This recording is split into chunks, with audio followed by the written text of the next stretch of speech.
Právě se nacházíme v pražské prodejně Alpsport na Florencii, kde probíhá akce Voskovačka Fjällräven.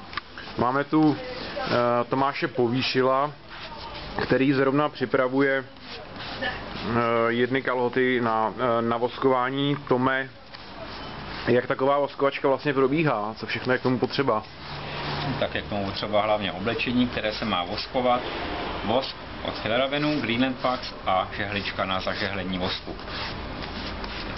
Tome, řekni nám, pro ty, co nevědí nebo nemají třeba žádné zkušenosti s Fjällrävenem nebo s voskováním, proč se kalhoty vůbec voskují?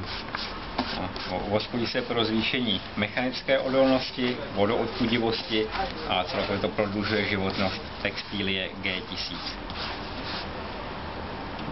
O kolik třeba může být prodloužena životnost takové textilie? Samozřejmě, když vyloučíme nějaké mechanické třeba poškození, jenom čistě z toho uživatelského pohledu.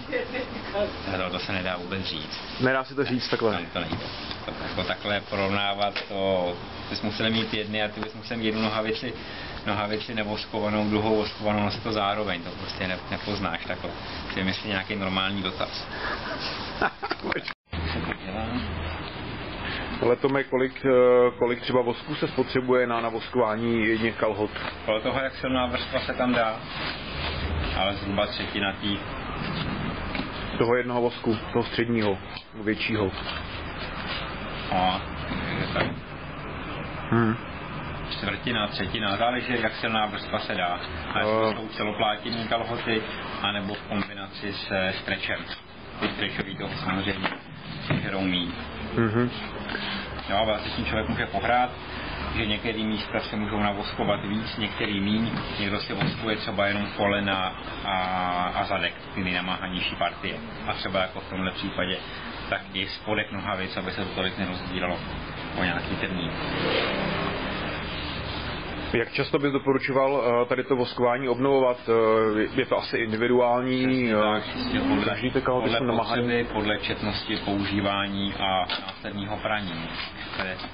To je na každém a v podstatě před každým výletem si to člověk může, když tomu obětuje čas, si to může doma udělat, navoskovat, připravit. Stejně jako se chystá jiná výstroj, připravují se boty, celkové vybavení, tak ty kalhoty.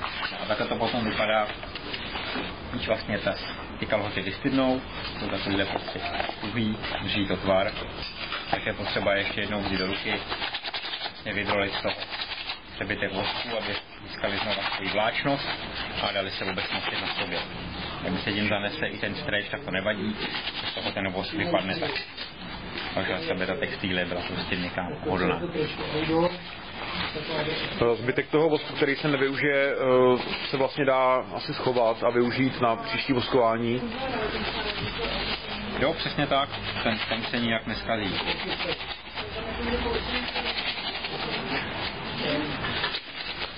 Pak tady po tomhle ručním drhnutí ještě to nějak upravuješ, třeba žehlíš, nebo už ne? Když je znova vyžehlím, tak zase stuhnou ty kalhoty. A ty jsou pěkně měkký, vláční. A když to znova zahřeju, takže třeba stane, když se nechají schnout na sluníčku, nebo člověk sedí u ohně, tak ty kalhoty zase změknou a po vychladnutí znova stuhnou. Takže ten vosk se průběžně vlastně střebává nebo vylučuje z těch vláken zase na povrch. Takže když jsou navoskovaný víc, tak i po vyprání, po uschnutí jsou znova tuhý a ten vosk se dostal na povrch.